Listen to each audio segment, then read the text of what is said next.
now joining the Mandalorian Watch. That's right, baby. We're back. Let's just clipped everybody's speakers right out the gate, but that's fine because there is too much unbridled energy in this stream right now to contain it. Gosh. Look, there's going to be mic clipping in this episode, y'all. It's the Chapter 5 breakdown for the Book of Boba Fett, but it's actually just the Mandalorian. That's exactly right. So I'm your host, Alex Maxwell, and joining me as always is Mac Lacey. It is. I can't wait to talk about this episode. Holy moly. I just want to say off the bat, I love Star Wars. It's cool and fun and gives us great things. Yes. A lot of the time. So nothing else in the world would have me standing up at 5 a.m. Like, I'm just literally standing up. I couldn't sit anymore. I had to stand up and stare in front of my TV literally for 45 minutes. Yeah. Just standing. My eyes started at like a sleepy kind of squint looking at the TV because I watched it at about 4 in the morning or 4:30 in the morning or so. Yeah. And they just kept getting wider and wider. And wider with every line of dialogue, with every new scene. I was just like, we're doing it, huh? We're really going here. Yeah. Yeah, so like this episode, obviously, you're getting the vibe that we loved it, and we did. We loved this episode. And I can't wait to break everything down. So that's what we do. We are Children of the Watch. We were formerly the Mandalorian Watch, where we did scene-by-scene breakdowns for every single episode of The Mandalorian, and then voicemail hotline episodes. And now we're doing it for all live-action television shows.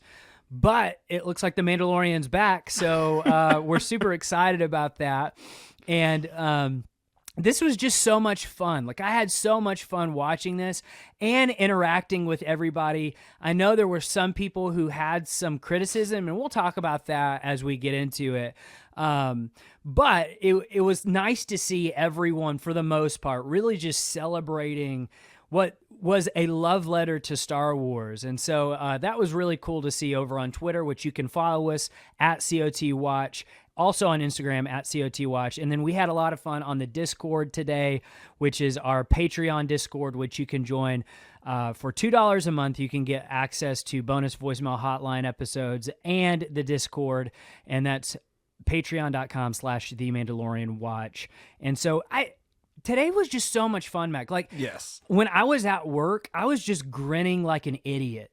Yeah. To everyone. I was in such a good mood, and I guess I don't know what that says about me that one episode of Star Wars can do that to me, but this is not hyperbole when I say this might be my favorite Star Wars. There is definitely an argument to be made for me as well.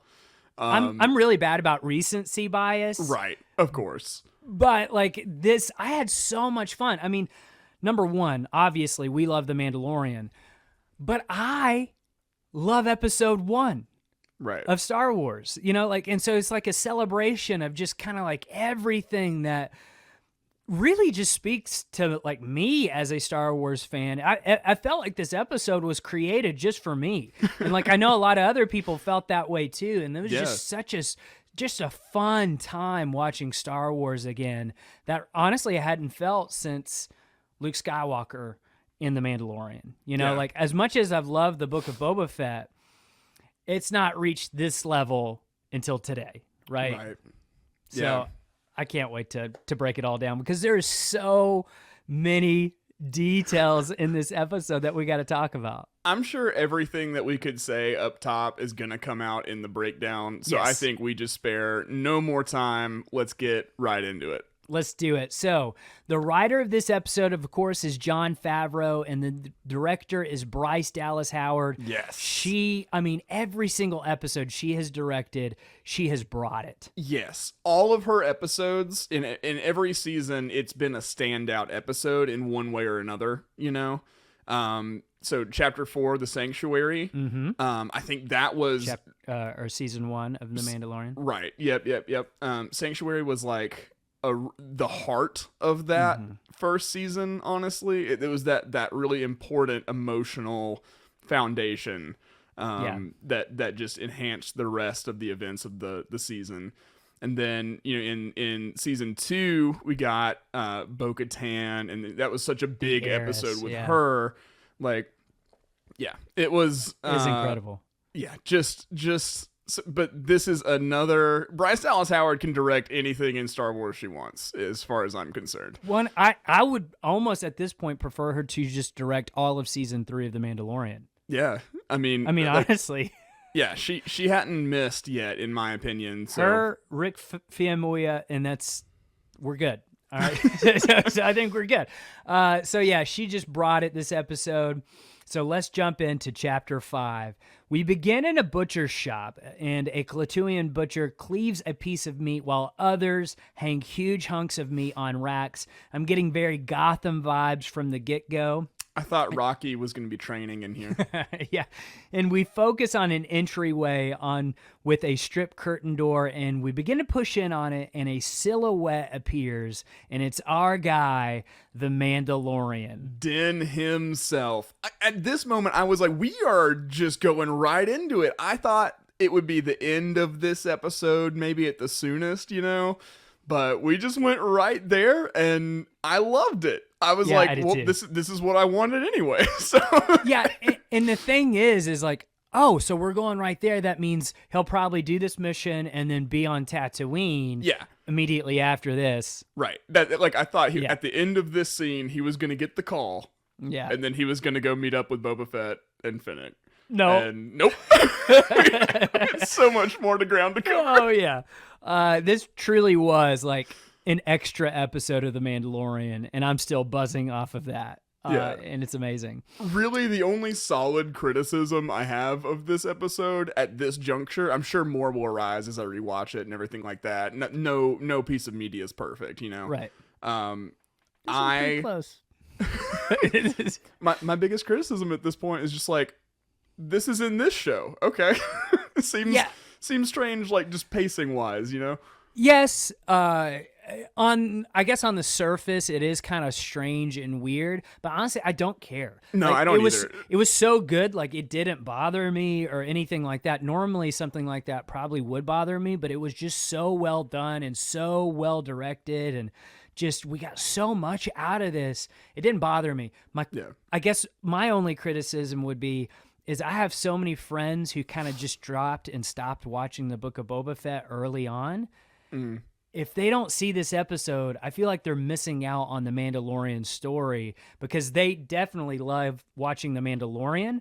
Yeah. And so like if Disney could find a way of maybe like a week before season 3 comes out, add that to the Mandalorian page. I think that'd be a fantastic idea. Yeah. Because it gives you some good info of like, oh, okay. And then if they didn't watch the Book of Boba Fett, then they can go back and watch the whole show before the Mandalorian comes out.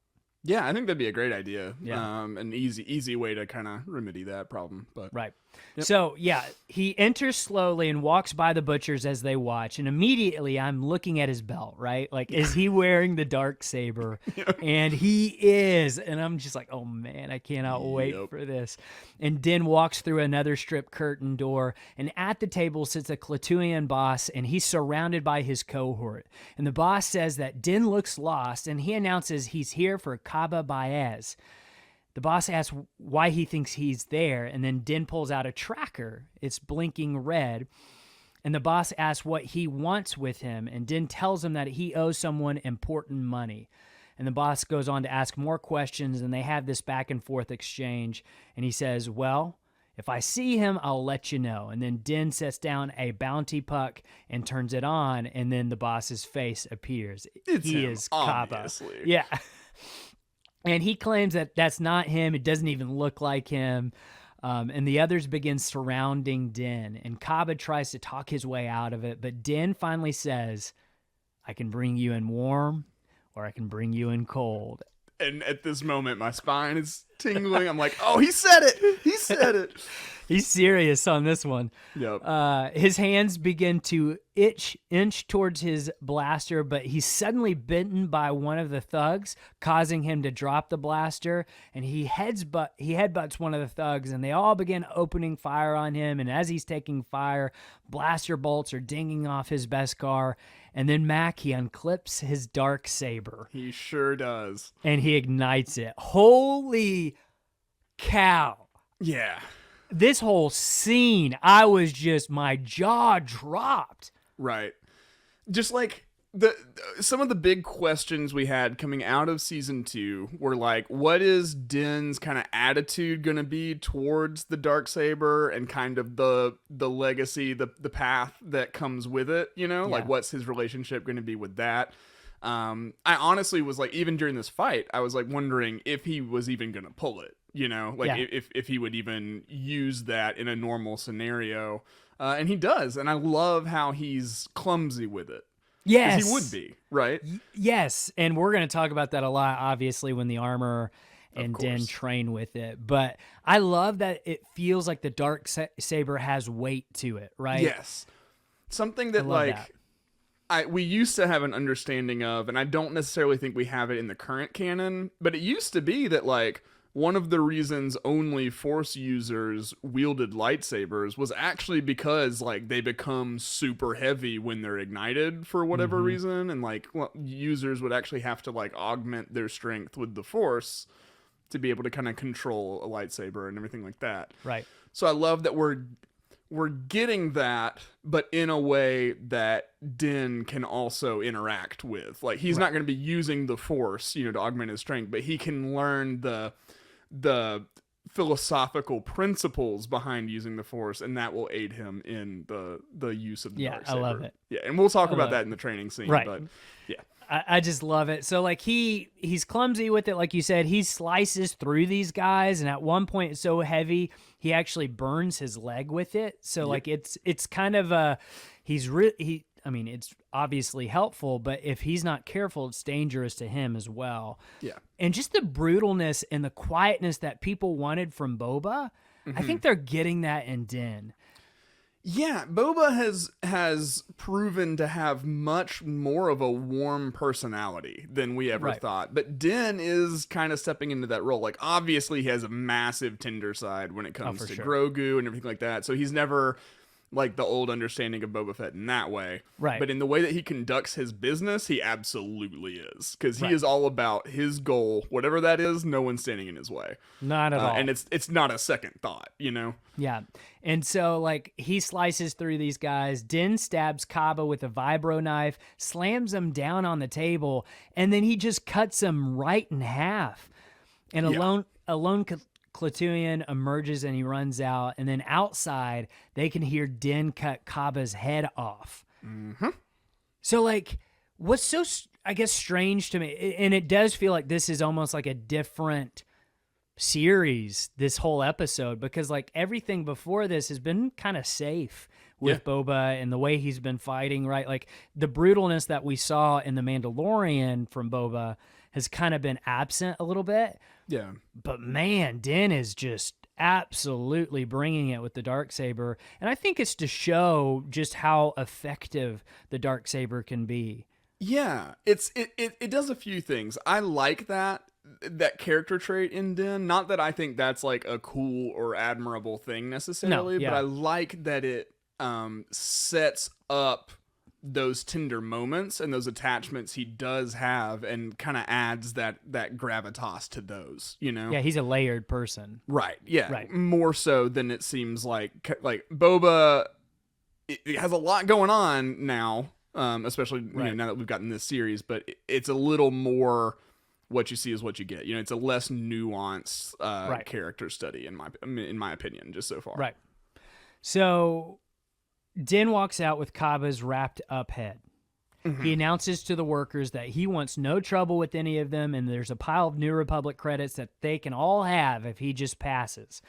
And they wisely decide to take that path, and then Mando limps past the camera, and we cut to black. The Book of Boba Fett, Chapter 5, Return of the Mandalorian, and like his music plays and stuff. It's just like, I just was like, oh my gosh, this is incredible. But at this point, I'm still sitting in my seat. Okay, I'm still sitting in my seat. I haven't raised to my feet and walked towards my TV like I'm a 5-year-old and just stand there with my mouth agape yet. Because at this point, we assume that we're cutting right to Boba and Fennec, and nope. Yeah, nope. What we do is we actually open up on a ring space station that's basically Halo.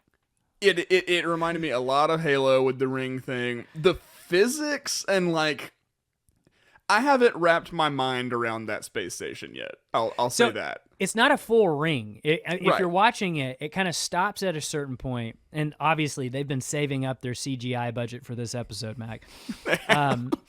But it kind of ends in an open loop that allows the sunlight to pass over the half ring. Mm-hmm. Like, and so it's like always going night to day, like very quickly. I don't know. It's one of the coolest new locations that we've seen in Star Wars, honestly. Yes. Since the prequels. Yeah, I got like, it was kind of like Terrace vibes from KOTOR in a way, where it felt like this like metropolis that also had a seedy element to it, you know? Have you ever played the Mass Effect games? I have not. It's a massive blind spot for me. So it felt like something out of Mass Effect too, like the Citadel part of it. And those who played the game will know what I'm talking about. But this whole thing gave me like new, like, okay, I've seen this in other things, but not in Star Wars yet. And it was really cool to see it in Star Wars, like the Star Wars take on that idea. Yeah. And I just love this place. I hope we go back to it one day, and I hope we kind of get more history on it. And obviously in the books and comics and stuff, we can learn more about it too. But this half ring place is very, very cool. Yeah. And then unnamed at the moment, right? Unnamed at the moment. I'm sure we'll get a StarWars.com blurb on it or something soon. Yeah. There was in the EU, there's this place called the Will, but again, this isn't like complete loop. So I don't know if this is supposed to be that same place, but this place is very cool. And we come down on Din, who is in a nighttime portion of the ring, and he limps along, and I'm just loving this place. And he walks towards a turbo lift where an alien enters, and Mando enters alongside with the severed head in his hand.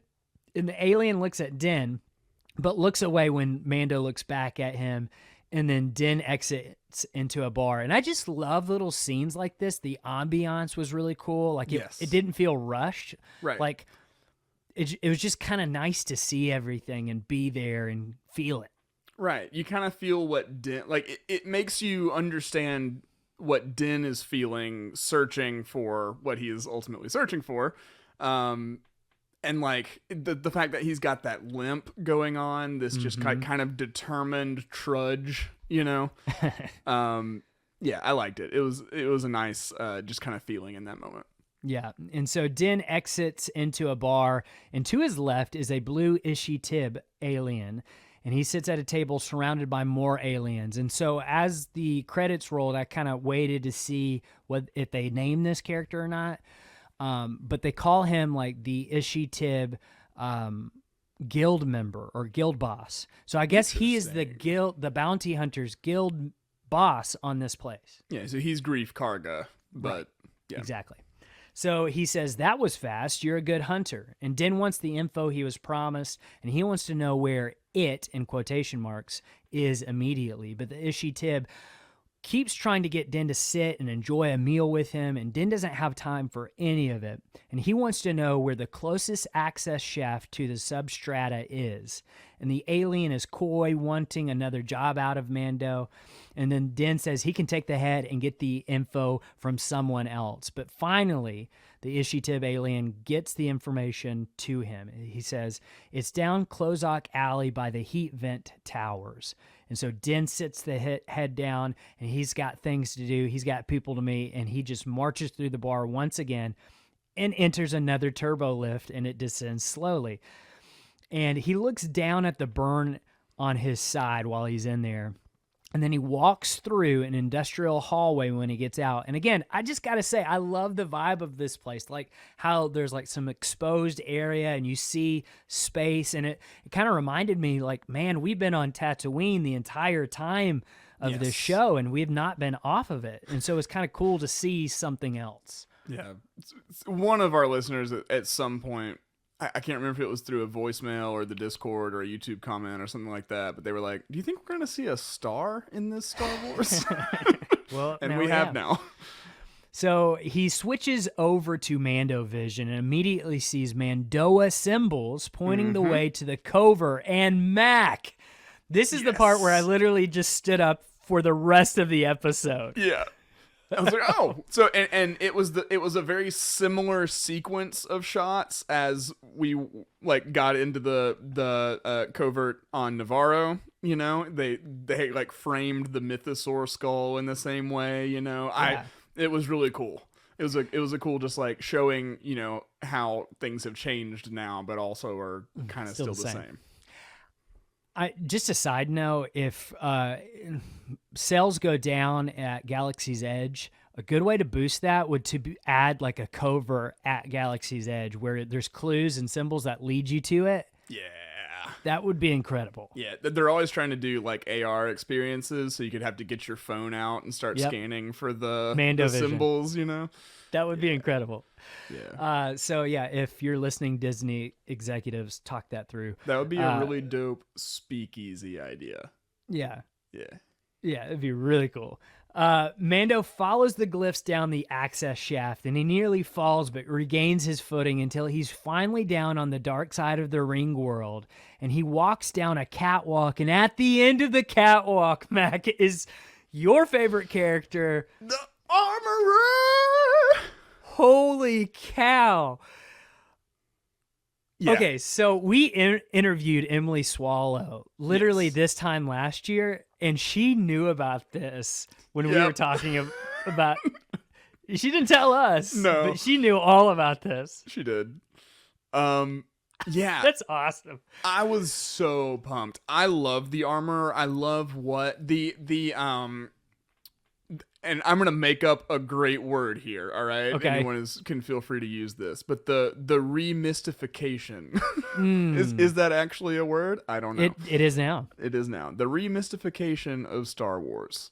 That like the lore and just the this idea of like she's like the keeper of this sacred history. You know, it's not just what have happened to people. It's like she's the keeper of the way, you know?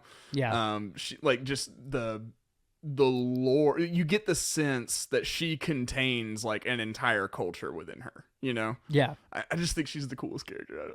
She's really cool. And like what I love about this whole episode, honestly, is that it picks up threads from season 1 of The Mandalorian that we were kind of hoping that we would get in season 2 a little bit. Season 2 added more threads, but they didn't really pick up on this one, particularly with the Armorer and his covert. And so it was just nice to revisit all of this and be like, oh yeah, they haven't forgotten any of this. And it feels like it's leading to something, right? It feels important. It's like, okay, they know what they're doing. There is finally a clear path forward. We don't know anything about what's going to happen, but we know what the goal is now for Mando Season 3, which is such an exciting feeling. Okay.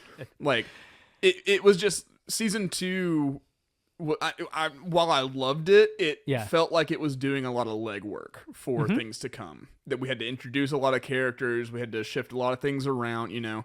Yeah. Now I feel like season 3 of The Mandalorian is gonna be my favorite Star Wars, I think.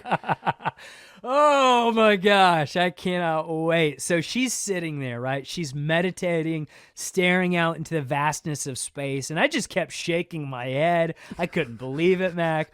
One of my favorite things about the episode is just having her there, and then also, like, Paz Vizsla. Like, they bring Paz Vizsla down, too.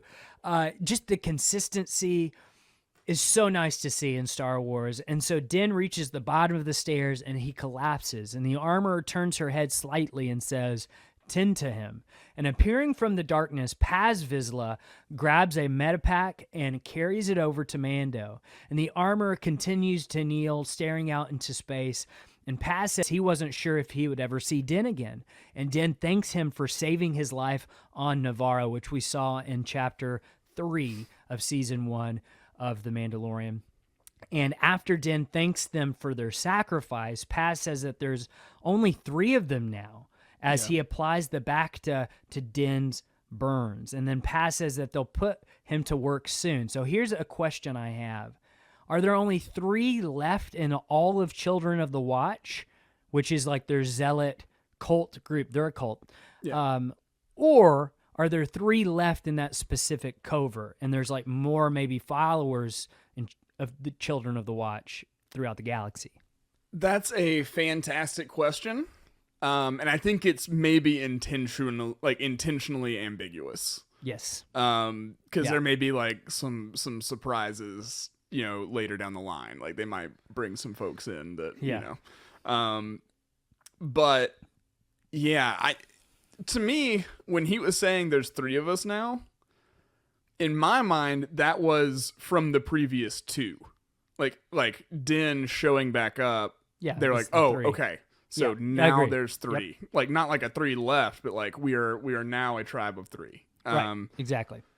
Yeah, which would, I don't know. It's just, and they talk about it later, but just they were talking about how like Jedi have to distance themselves from attachments, but that's the very thing that makes Mandalorians strong. Yeah. And I got that sense in just like, they don't, like, honestly, Din has been a problem child for the covert, No doubt. He basically got all of them killed, not intentionally, but just the fact that they'd welcome him back and like, they don't blame him for it. Right. It's just like, no, this is the way, this is what we do, Yeah, that's part, I mean, we knew that going in. Yeah. Yeah, it's interesting because, like, on one hand, it's like, man, I think I could be a part of this cult. And then on the other hand, it's like, boy, they use religious manipulation a lot in this cult. They do. What cults do.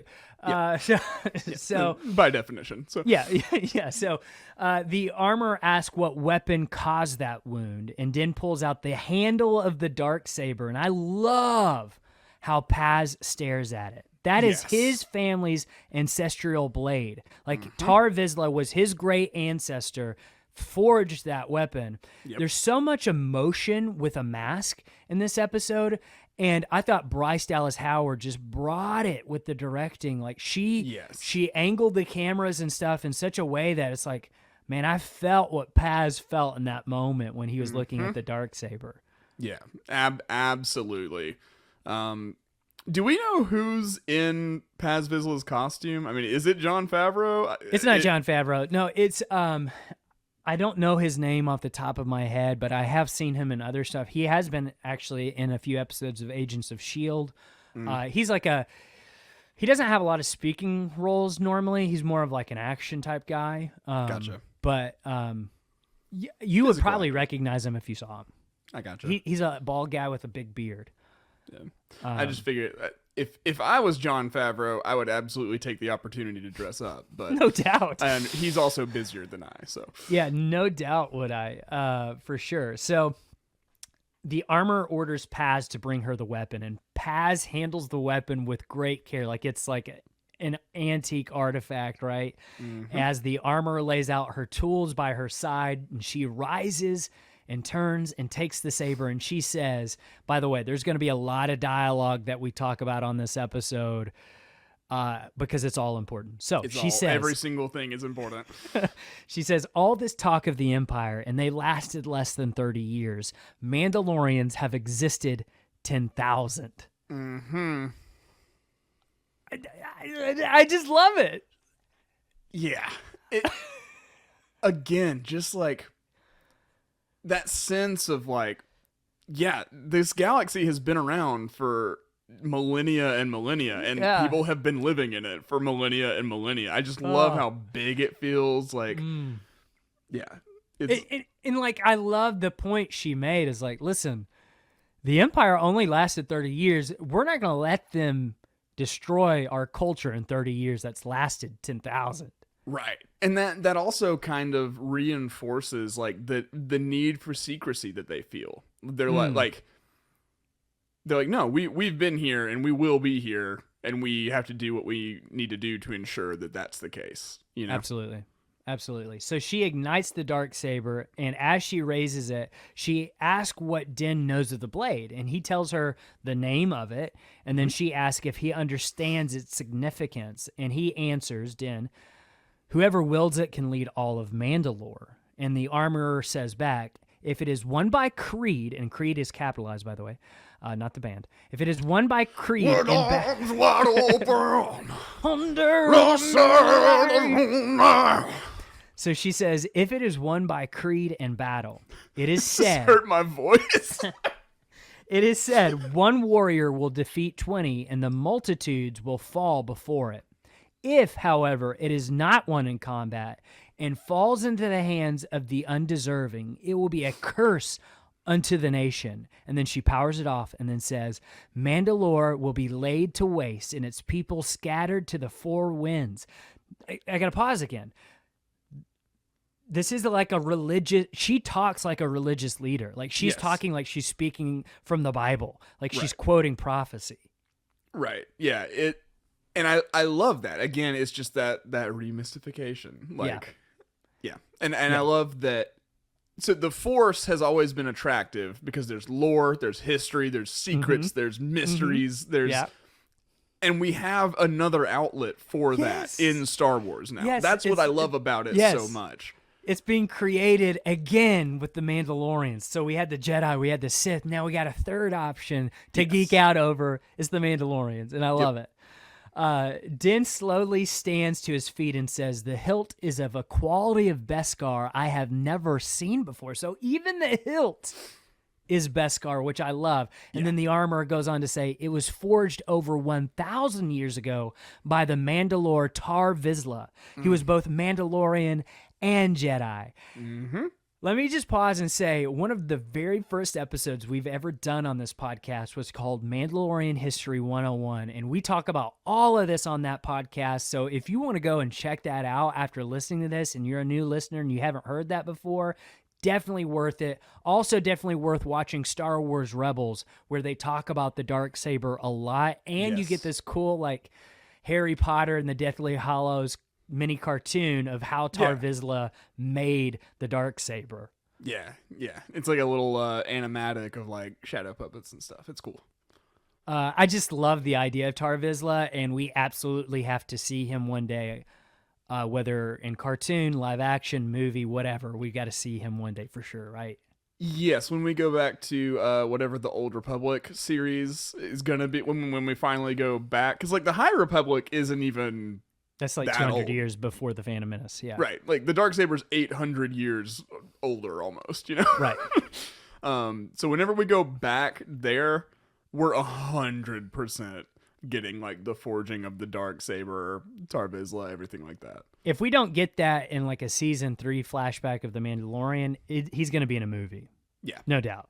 Yeah. Because they've done all the legwork of setting up, like people know who the Mandalorians are now because of this stuff, you know, so I can't wait to see it one day. So Din says that he's actually met a Jedi, and the armor realizes that he's completed his quest then.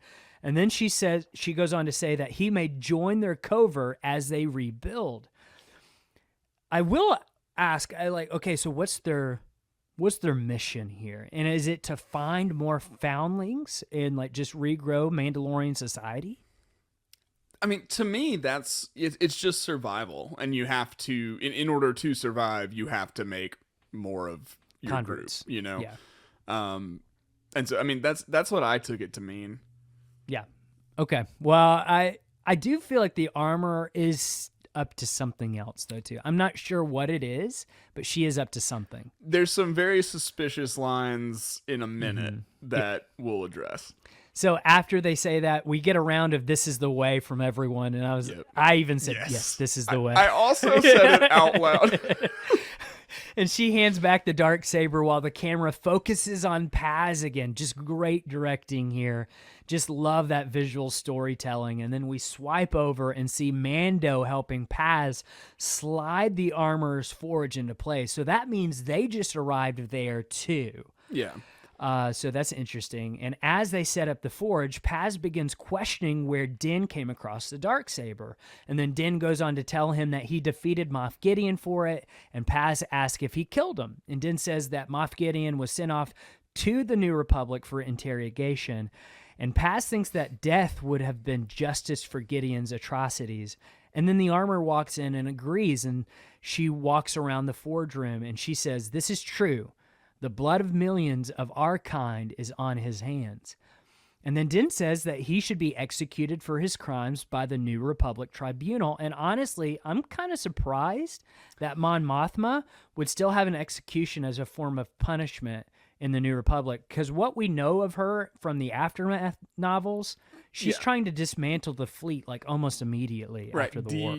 Demilitarization, just to try to prevent what they're doing from becoming the Empire again, you know? Right. Yeah.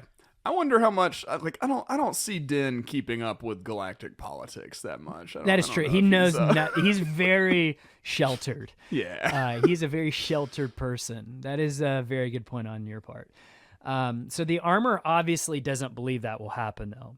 You know, like, she doesn't think that they'll kill Gideon, and honestly, I think Gideon will escape or get away or something. 100% from the New Republic. Yeah, he'll become Thrawn's henchman or something. Exactly. Yeah, his right hand man. Yeah. And the forge ignites, and the armor starts speaking what I assume is old Mandalorian prophecy. Mm-hmm. She says the songs of eons past foretold of the mythosaur rising up to herald a new age of Mandalore. Sadly, it only exists in legends. Yep. So whether this is the thing with prophecy, obviously, is sometimes it could be literal or it could be figurative, right? Like, it doesn't necessarily have to be literal. But that line was very intentional, and I think we'll get something along those lines in the future. Yeah, and I think that line speaks to maybe what the long-term end goal is for the armor, for Children of the Watch. Mandalorians love to try to take over the galaxy. I think we're gonna get a Mandalorian war. That's what you think the armor wants to do. Yes. Oh no. Oh yes. Oh no. The way that we've kind of always understood Mandalorians, like, they, especially when we're talking about the old way, like the warrior tradition of the Mandalorians, they were always trying to, like, rise up, take over whatever they could, you know. Like, I'm replaying KOTOR right now, and Candrace says, like, whether we win or lose, we get glory, and that's all we're after, you know? Like, there's glory to be had in battle, so that's just always what they do. So not only is she probably trying to raise their numbers, but raise their numbers so that they can invade the galaxy and take it over one day again. I think if, like, we're just talking blue sky dreams for the armorer, it is a galaxy that is conquered by Mandalore. Oh, dang. Just my thoughts. You're right, though, because they're committed to the old ways, and the old ways of Mandalore are take over everything and rule everything. Mm-hmm. That's the way. That is the way. When they say this is the way, that's the way. That is the way. Oh my gosh. So, okay, yeah. See, okay, like, we were talking about this on the Discord a little bit, and I had made the comment that maybe this kind of puts the armorer in a villainous light, and I don't want to say villain. Villain's the wrong word. And she could be an antagonist to Din. Yes. An antagonistic force, I think, is the... Because, like, not a villain. No. Depending on how things go. Right. I could see her going to the villain route, but like, not necessarily, like, she's not like Thrawn or Vader or anything like that, but no. She's not evil, but she could be a villain. Right. Like, I don't think she's evil. I think she's following, like, you know, probably what she was raised to believe and everything, you know. Right. So Yeah, we will talk about that too. Yeah. Okay, so she takes out her tools and begins to question Din where he came across the Beskar spear. And he says it was a gift of the Jedi, and he takes it off to show her, and then he explains that it can block lightsabers, and that he even used it to defeat Gideon. And the dynamic also, real quick, between the armor and Din, like, she's like a mother to him, and the way he acts towards her is like, I don't imagine she's like old enough to be his mother, but like he kind of defers to her like that. Yeah. I mean, any kind of like small intimate group like that, like, has an authority figure like that, you know, whether it's an actual set thing or not. Like, there's an obvious respect there, you know. For sure. Yeah. And like, it's like he wants her approval, you know. Yeah, it's 100%. like, so she says it can also pierce Beskar armor. Its mere existence puts Mandalorians at risk, and Mandalorian steel is meant for armor, not weapons. So who made this? That's a fantastic question. I love the parallels from Rebels with the Duchess, the Duchess weapon. Right, that Sabine Wren made. Right. Basically, anything that's specifically designed to take out Mandalorians is like it's like sacrilegious. And all Mandalorians agree to that. Like, right. Even Sabine's dad, who didn't even wear armor, was like, "That's bad. It's bad. Don't do that." Yeah. That's a great point. So, like, I'm questioning if Mandalorians even made this. So we know Morgan Elsbeth had it in season 2 of The Mandalorian when Ahsoka fought her. Yeah. But she works for Thrawn. So my question is this a Jedi weapon? Did the Jedi make this? Or maybe did Thrawn make it to fight Jedi? Yeah. That's a fantastic question. There's so many possible answers. I mean, it could be because if Thrawn they destroyed Mandalore and then took the Beskar armor, like we saw the client, Herner Wurzog's character, had just Beskar laying around. Right. Yeah. It could be the Empire. I could also see it being, I guess it depends on how old it is, but true. If we don't know, I assume though, because I haven't heard contrary, the galaxy was at one point like taken over by a Sith empire. Yes, yes, that has happened. So in that's Revenge of the Sith, Palpatine says once again, the Sith shall rule the galaxy. Yeah.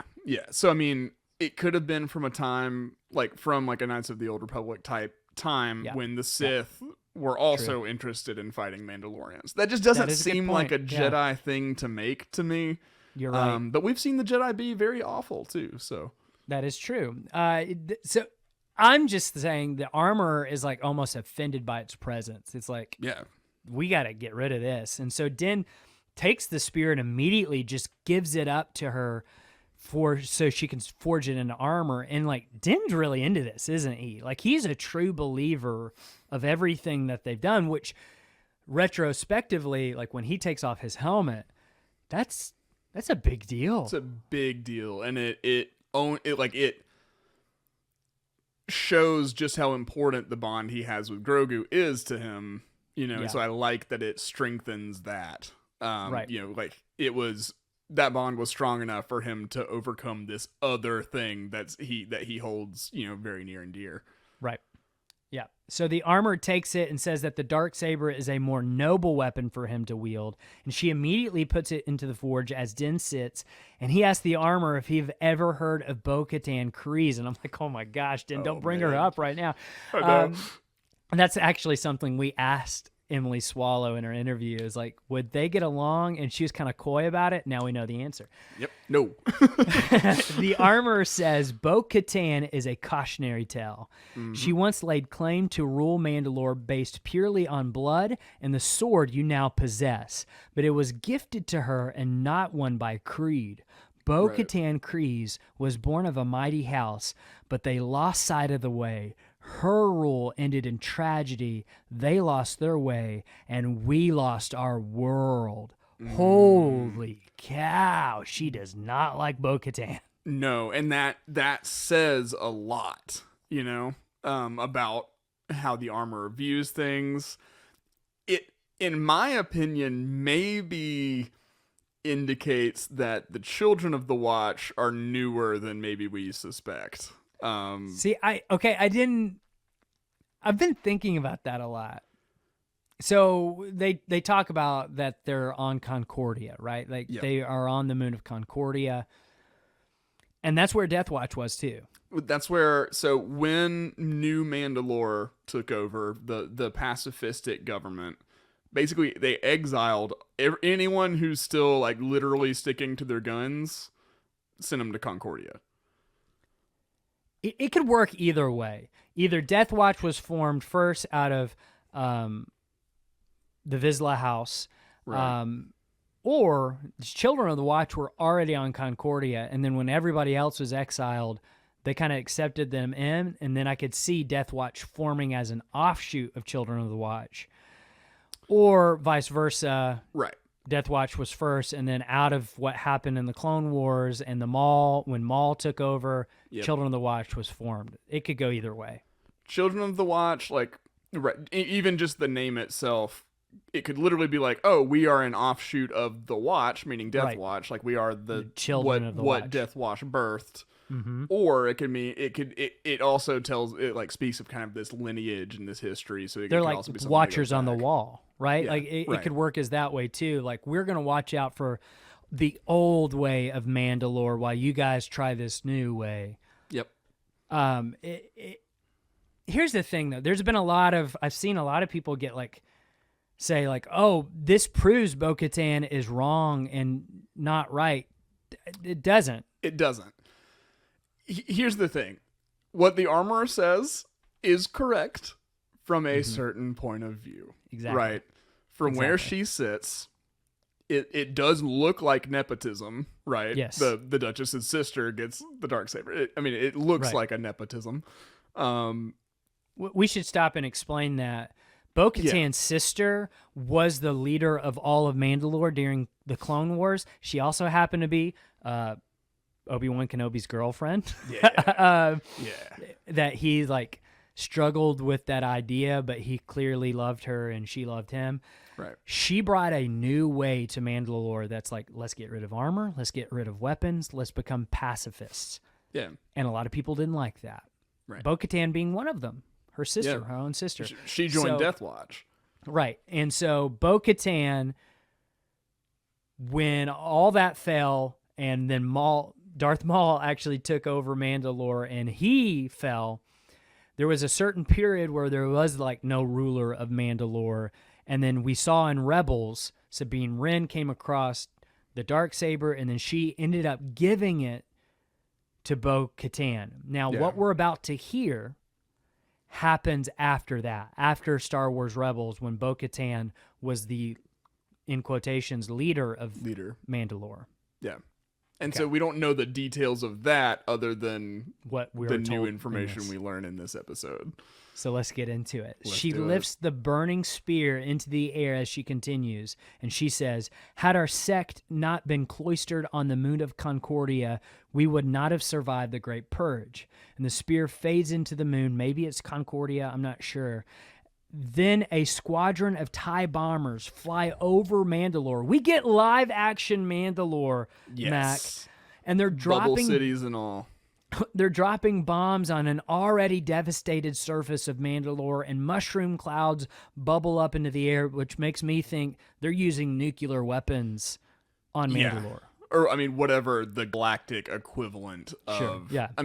There were just the horrors of that scene, remind me a lot of, the actual atomic bombings in, in Japan. Hiroshima, yeah. Right. Just hearing, I took Japanese in high school, and just hearing, the horrors of how people are still feeling the effects of that today. Yeah. It I think we are meant to understand that this is probably the worst thing the Empire could do to a planet other than the Death Star. Right. And in some ways maybe worse because it's still there. But it's just, you can't live in it. Right. You don't have like that. Right. Yeah. Right. So she narrates, those born of Mandalore strayed away from the path. Eventually, and she's talking about the pacifists there, eventually the Imperial interlopers destroyed all that we knew and loved in the Night of 1,000 Tears. Now, we got to stop right there because we were under the original assumption that the Night of 1,000 Tears happened during the Siege of Mandalore. Right. I'm under the belief now that there's 2 sieges of Mandalore. One that Maul did in the Clone Wars. The other one is this. Yes. It's the Imperial conflict with with Mandalore. It's so after Ezra and Sabine and the Rebels crew go and liberate Mandalore, the Empire came back in a big way and in a very angry way. Yeah.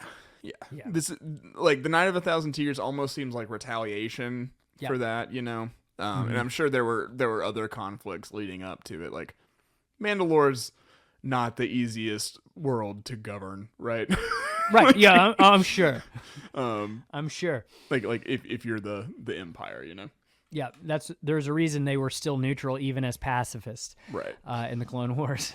So we see one of the dome cities of Mandalore, probably Sundari, which is the capital, and it explodes into a giant mushroom cloud, and the nuclear fire incinerates everything in its path, and even the Mandalorian armor seen on the ground, and the fire washes away everything, and then we get a straight-up scene from the Terminator here as K2 droids march across the apocalyptic wastelands, just killing down and injured Mandalorians, and probe droids hover above them, providing lighting so that the K2 droids can see them to kill them, and it's just like, dang. It is gnarly. The K2 units are so scary looking. Yeah. Very big Terminator vibes. Just a nightmare.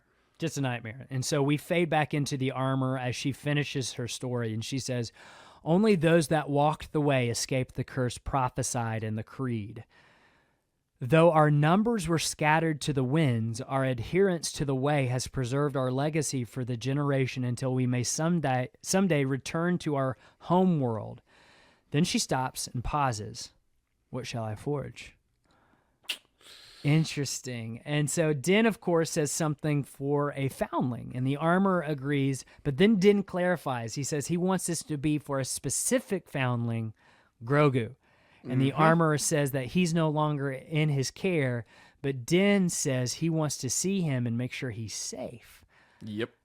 I love that because it means we're going to get them back together at some point. Yep. I love that, like, Din is really struggling with this, like, separation, It's just all around cool. It speaks of great things to come. It's so cool. It also reveals that the armorer knows more about Din than Din probably realizes. Yeah. She's keeping tabs. Yeah. She knows things. She knows. She does. She also 100% has an agenda in all of these scenes, Yeah. Yeah. So, what do you, because we haven't actually seen the item, right? Mm-hmm. And I'm sure we might get into the description of that in just a second, but like, what is it? What is it? It's got to be a piece of armor. Chainmail looking to me. So it's like, what is that in Lord of the Rings that Frodo wears? Mithril.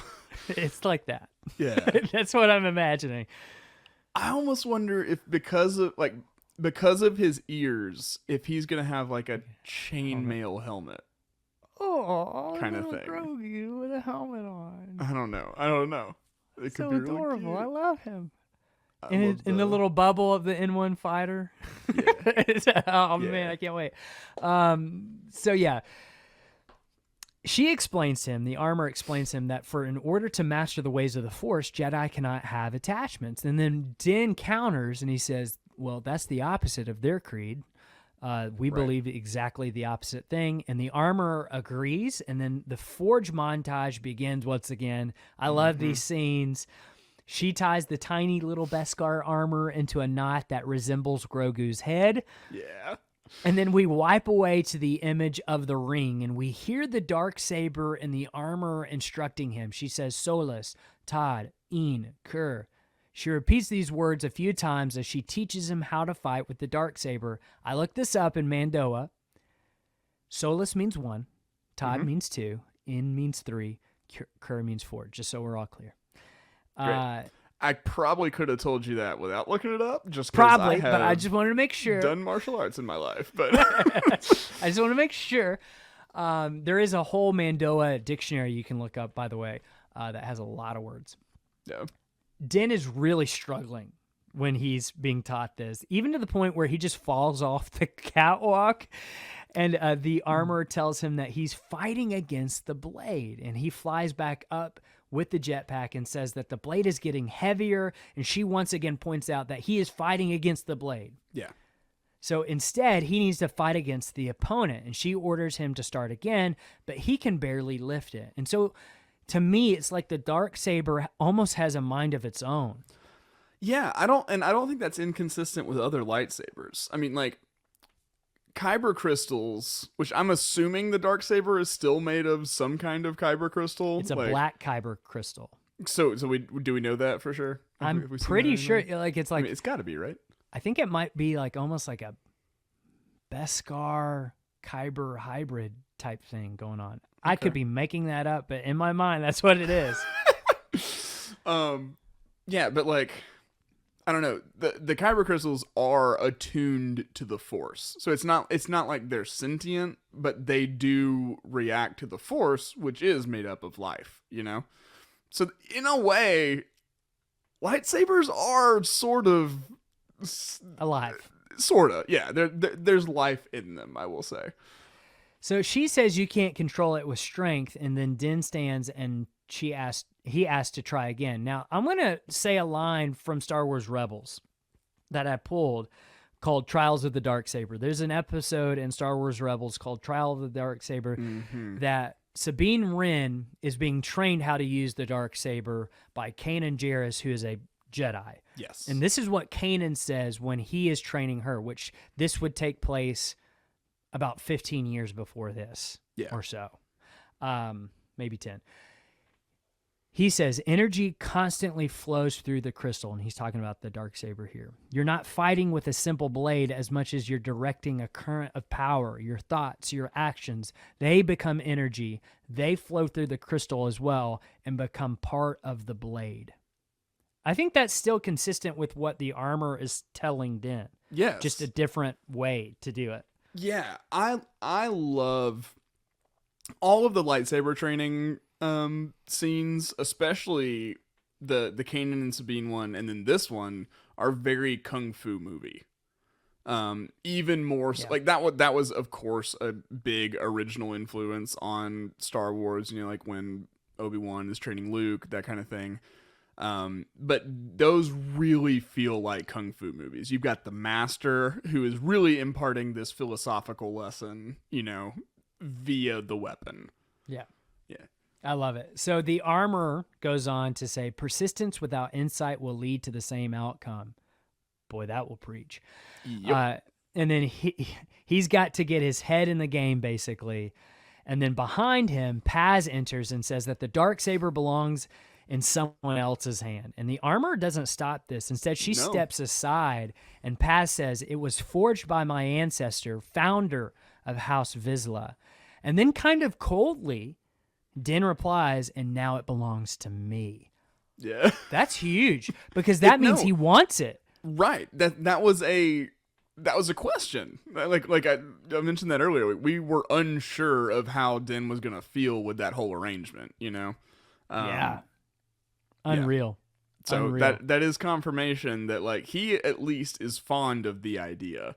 Yep. You know, whether we see him wanting all that means or if he just wants this cool weapon, you know, it could be on a couple different levels, but we'll see. Right. So Paz wants to win it in combat, and the armor asks if he agrees, and of course he does, and she leaves as the two begin to square off. I just love it, and the first thing they do is remove the jetpacks, which is such a smart move, because we all know if a Mandalorian's wearing a jetpack, he's probably going to die. Right. And in this instance, I understand it's supposed to make it more deadly, but I was immediately more relieved when they took them off. Exactly. Mando ignites the dark saber, and Paz pulls out a vibro blade and ignites the energy shield on his gauntlet, which is really cool because we saw those in the Clone Wars and Star Wars Rebels. And in the fight, Mando manages to destroy his shield, but clearly Paz is much stronger. And Din is holding his own until Paz just keeps headbutting him and then flings him like a rag doll across the catwalk. And the darksaber goes out, and Paz jumps across to Mando and slams him against the bulkhead, and then just takes the saber and ignites it. And Paz, despite his strength, can't control it either. And this allows Din to pull out his vibro knife and just make small surgical strikes to weaken Paz. And Mando manages to get behind Paz and hold the knife to his throat. And the armor announces that the fight is finished. Yeah. And then we get real awkward. Uh-huh. Now remember, she did this back in episode 3. Chapter 3 of season 1. She does this exact same thing when Paz and Din fight. Right. She asks these questions. She starts asking Paz Vizsla, have you ever removed your helmet? No. Has it ever been removed by others? Never. Imagine the butt sweat Din instantly got. Just at the first moment when she starts asking that question, just the sinking pit in his stomach, right? Knowing what he has to say. Then she asks Din the same question. Silence. She asks it again, and she reminds him by creed he must vow, and he tosses Paz down and admits to it. And then the armor then says, then you are a Mandalorian no more. Yep. Dang. And you can hear it in Din's voice. I beg your forgiveness. How can I atone? Yep. And Paz from behind says, leave, apostate. Mm-hmm. Holy cow. And then she goes on to say another very interesting thing. She says, according to creed, one may only be redeemed in the living waters beneath the mines of Mandalore. So I imagine these are Beskar mines. That's what I would venture to say, just given the context. Yeah, and then Din says that they all have been destroyed, and then she says this is the way to confirm. So here's what I think. Okay. I think there's something buried in the collapsed mines of Mandalore that the armorer wants. Oh! I think she maybe already was suspecting at least about the helmet thing, maybe. She asked him knowing. I think she's essentially trapping him into running an errand. Oh my gosh, Mac. I love your irresponsible speculation. I don't think she actually cares about this. I just think that she knows that this is a way that I can for sure manipulation get you there and make you think it's your idea. Oh my gosh. Oh my gosh. And that's probably it gets him on worst. Mandalore. It gets him on Mandalore. That's at worst. That's if we take the worst view of the armor in this instance. In the best view, she wants Din to become Mandalore, perhaps to lead the charge to reconquer the galaxy. And she's a true believer, and if the creed says it, you got to do it. Well, even that, maybe that she knows that there's a trial in wait for Din, and she knows that he needs to go through it in order to be ready to assume that role. Interesting. So that's giving her the benefit of the doubt, right? That's if you take the most altruistic view of the armorer in that. And it could be either way. It could be either way, and that's what I love about it. And so Mando hangs his head, his shoulders slump. Everything, his whole world is now gone. Everything is gone from him. Yep, Grogu's gone. Exactly. That was the first loss. Mm-hmm. Now he even lost he lost his found family. Now he's losing his actual family. Still found family. But, older found family. So he marches towards his jetpack, crosses by the armorer. She doesn't even look back at all. Ice water in those veins. Mm-hmm. Is she upset? Is she disappointed? I can feel the disappointment coming off of Din. He knows he's disappointed her, and he's sad about it.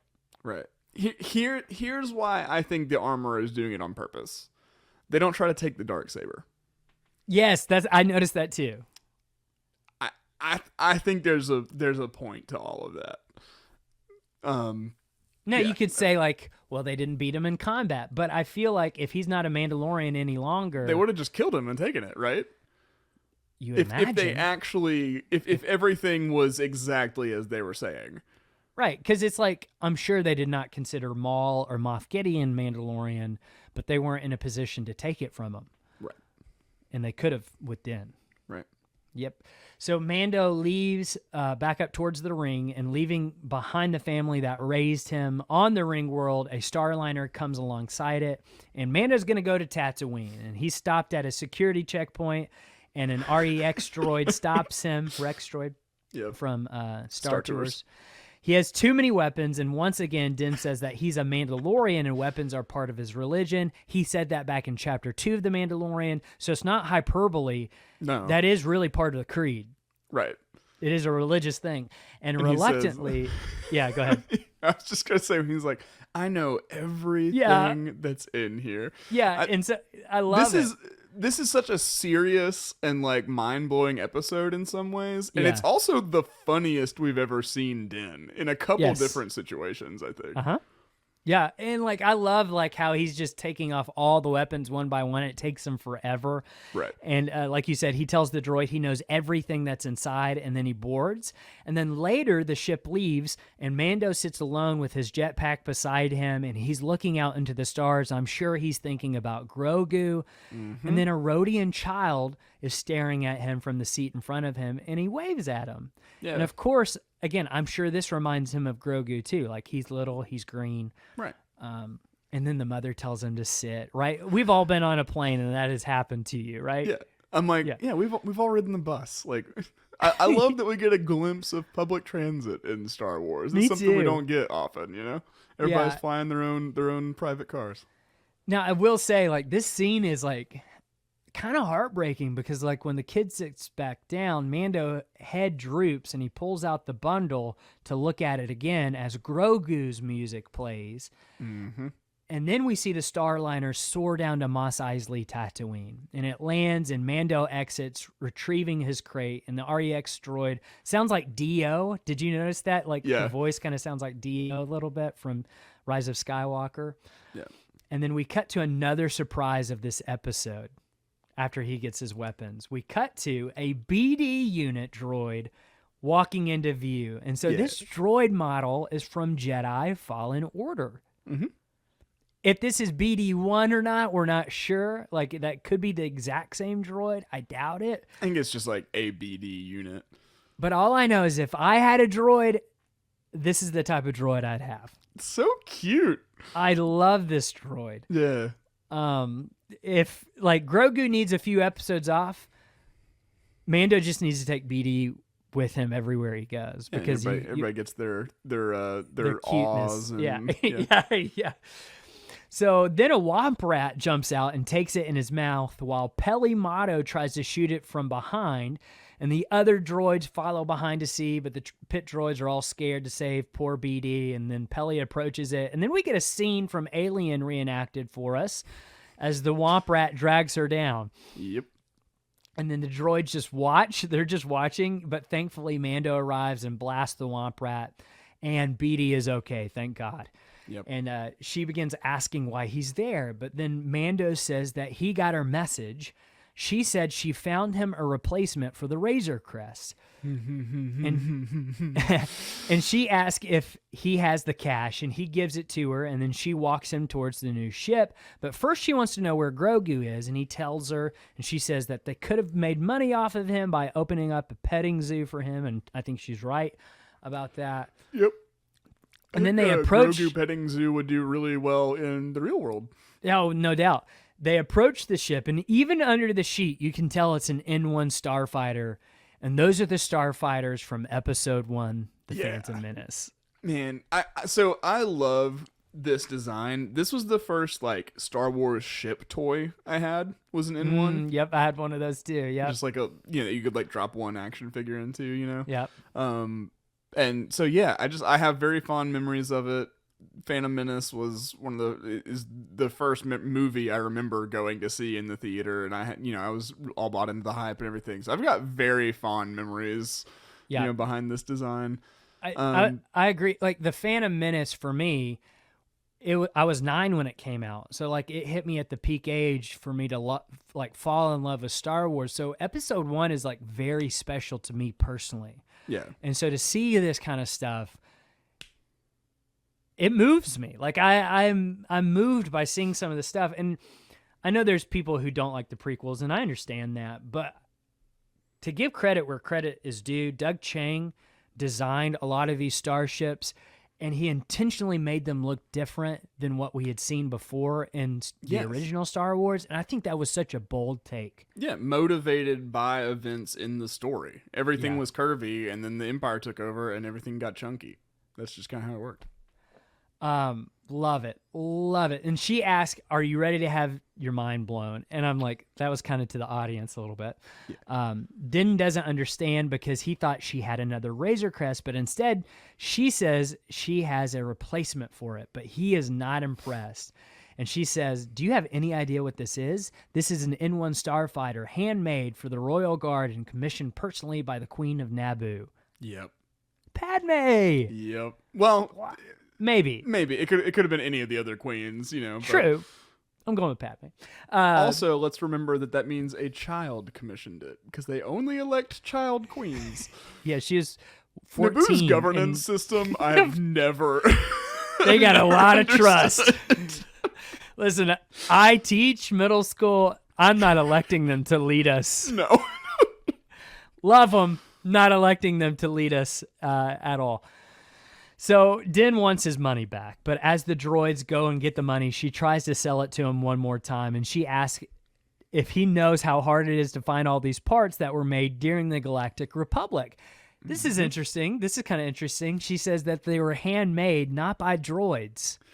Yeah, and that's why she selected it, because she knew it was interesting, because that idea is carried over from, the Mandalorian, but then later we also understand kind of what we were seeing, that his attitude towards that is changing. So I like that we, even in this moment, if you just examine it under a microscope, you can see kind of evidence of that shift in character, Yeah. So she also says that she's going to add in some modifications that will make her faster than a Falthier, which is from The Last Jedi. Yeah. And since it's pre-Empire, it's off the grid. And then Mando agrees that she can put it together before he decides, and it would be a lot faster if he helped. And then we cut to a scene of Mando and BD working on the ship, and then Peli returns with a part that will make his ship the fastest in the Outer Rim. And it came from the Jawas. And by the way, as they're talking about how the Jawas find these things, watch BD and the Scurrier when you rewatch it, because they have this whole little other thing going on, and I absolutely love it. Yeah. I love a multitasking scene. Yeah, and so Mando wants to know if he can meet them, the Jawas, and she calls for them, and then as they're coming, she says that she dated a Jawa once. They're very furry, very furry. And Mando says that all the parts he needs, which is just Star Wars goobity gunk, like he's just saying things that... The Star Wars words in this episode, it's peak Star Wars words. They were just... I don't think there was a script for that whole scene. I think they were just saying, stuff. The manifold compressor, take it to the... I don't know. Right. But the point is, from the scene, is that Mando knows his stuff, right? Like, he knows shop. He can talk shop. Right. And then we cut to a montage scene. They love montage scenes. Jon Favreau, a huge fan of it.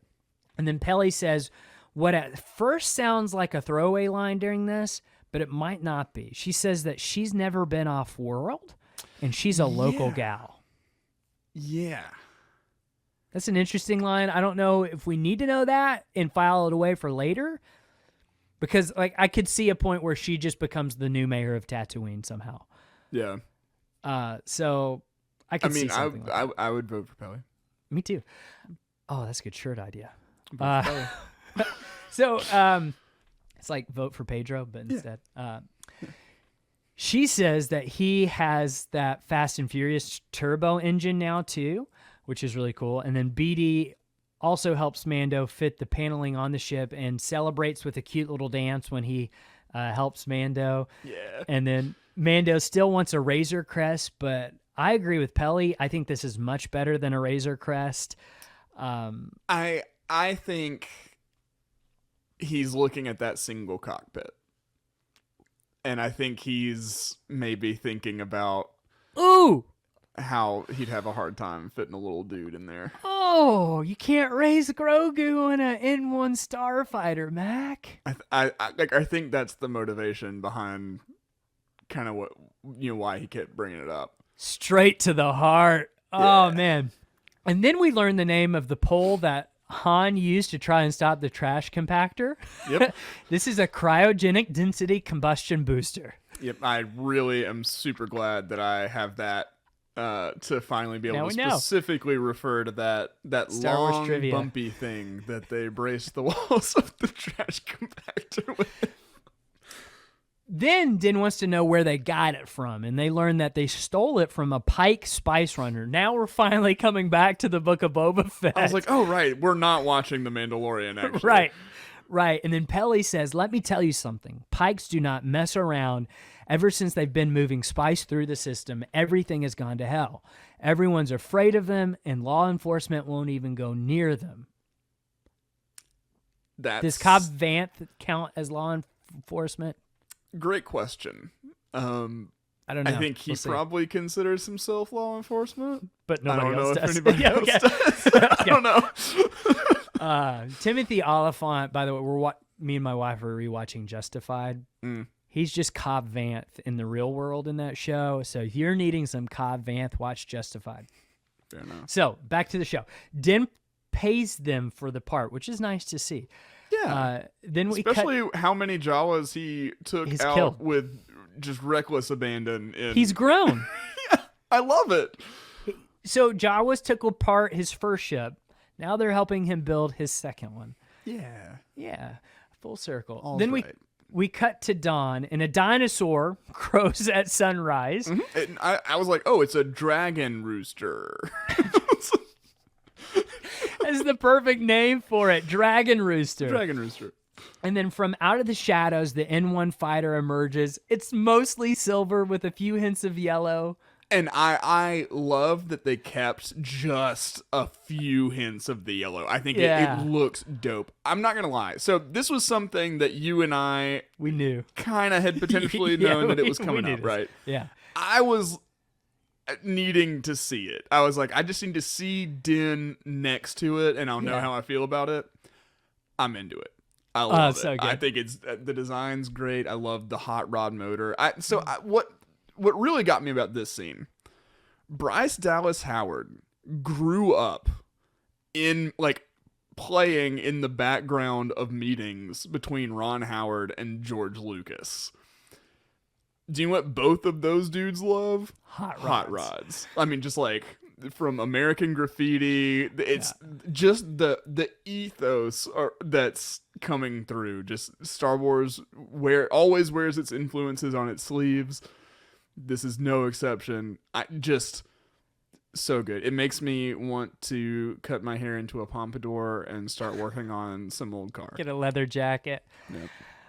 Dude, this whole scene had me just the first half of the episode had me feeling some kind of way about Mandalorians and Mandalore and deepening my love for Star Wars in a brand new way. And then this was just hey, you remember episode 1 and all the things that were great about that movie? Let's celebrate that right now. Yeah. And I love that. So Mando, he circles it. He's checking out the chrome plating. He asks about the droid port, and she hollowed it out since she doesn't care. He knows that he doesn't care for droids, which has kind of changed a little bit, but she doesn't know that. And then Grogu will be in that little bubble, right? There's no doubt about 100%. it. Yeah, okay. yeah. In his little chainmail armor. Yeah. Oh, yeah. So Mando comes around the tail of the ship, and you can tell he likes it. So do I. And he asks Pelly if the ship is ready, and she says to start her up. And then Mando climbs in, powers it up. Have I mentioned how much I love episode 1? Yeah. The ship sounds like a muscle car. It does. It's got like that really cool. low rumble. Yeah. And then Mando closes the canopy and it takes off. And the graphics are incredible in this scene. He takes it over the city. It sounds like a pod racer. Yes. And yeah. So this was great because you've both got kind of the throwbacks of pod racing. It felt, especially with the way that the N1's engines look, it almost looks like a pod racer. It's essentially the same shape, right? So just like jumping in and out of the canyons and everything. And then we bring it full circle to just like Beggar's Canyon back home. So it goes right into it. Right. I love that those two things can exist in the same world and it's all good. And it's just a celebration of Star Wars. Yeah. Which is what I love. So Pelly tells him, like, hey, you're flying it like the Razor Crest. Fly this like a starfighter.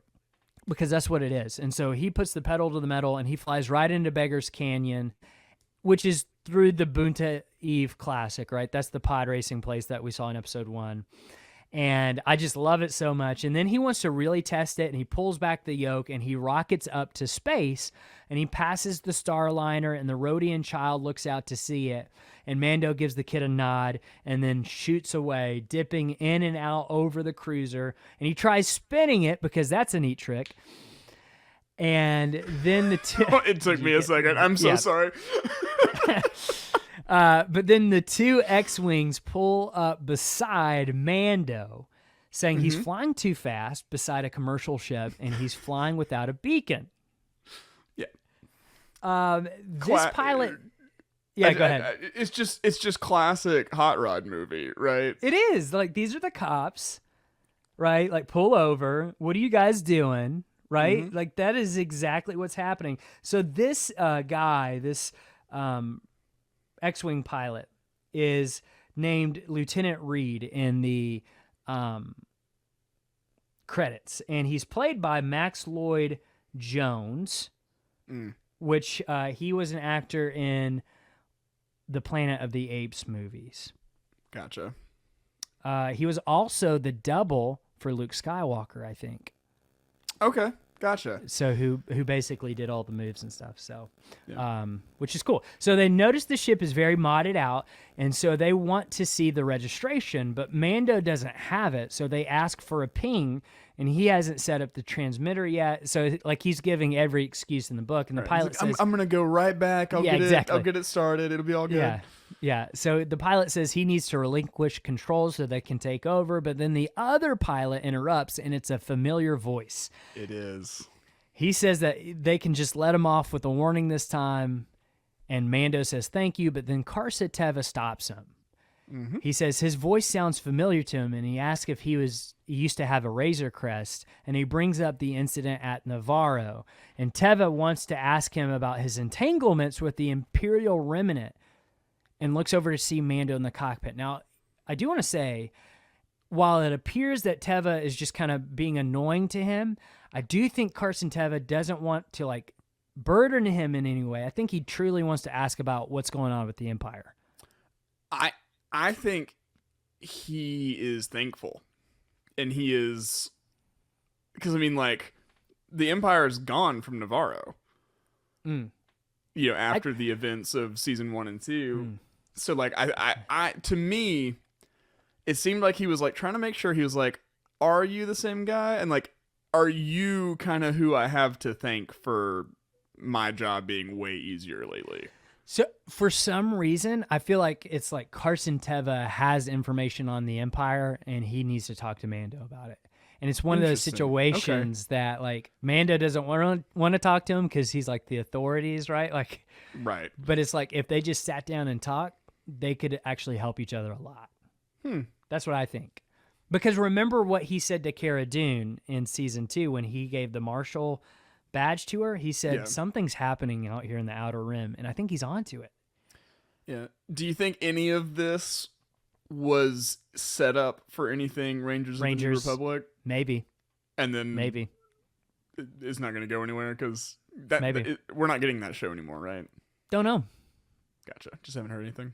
Yeah, doesn't seem like it, but maybe. We'll see. Yeah. So basically, he looks over to see Mando in the cockpit. Mando looks at him, and then he does the Fast and Furious thing and speeds away at amazing speeds. Yes. And they decide just to let him go because they don't want to do the paperwork for it. And then we come back to Tatooine, and the fighter lands in Peli's hangar, and she asks how it was, and Mando replies, "Wizard," which totally wizard. Which is another episode reference. And then Peli mentions that someone was looking for him, but before Din can get any answers, Fennec Shan calls out, and she's found her way inside Peli's hangar, and then Fennec jumps down and approaches, and she asks if he's looking for work. It's not a bounty. They need muscle. And then Mando says, "Boba Fett." Fennec confirms he sure would appreciate it. And then he looks at the money, and then he tosses it back, saying it's on the house. But first, he has to pay a visit to a little friend, and then we cut to black. Yep. What an episode. I don't think, let's just say this real quick before we talk general things again and kind of end this. I don't think we're going to see Din in the next episode go see Grogu. No, I don't think that's going to happen either. I think he doesn't even be in the next episode. He comes back to the finale after seeing Grogu.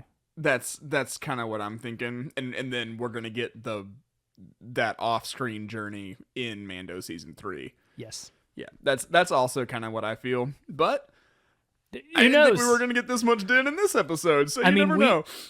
I was like 100% sure no way Luke Skywalker shows up, but there is a small 15% to 20% chance he might show up at this point because Mandalorian's going to go see him. Right.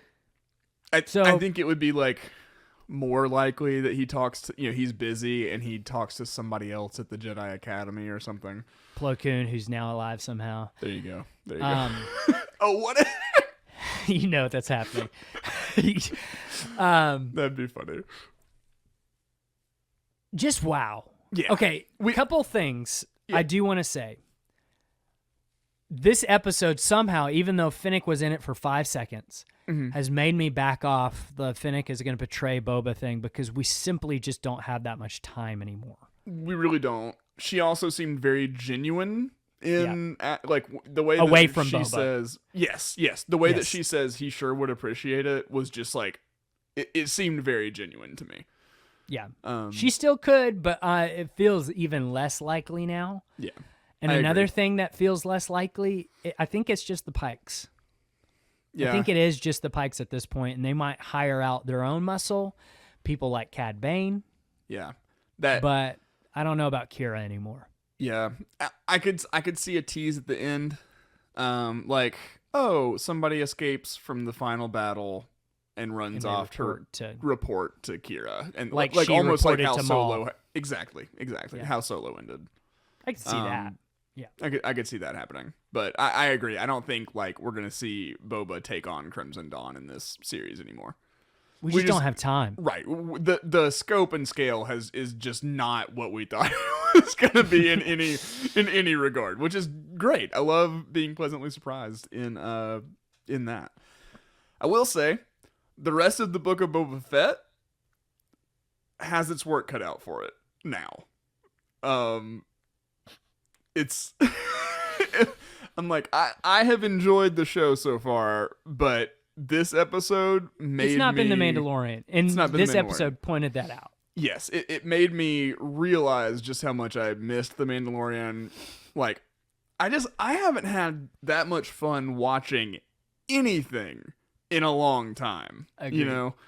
So it was yeah. The last part of the Book of Boba Fett has a lot to live up to just from that episode, and we'll see how that serves it. Oh boy. Here's the thing. I know there's some people who, and I'm not saying you're wrong for this.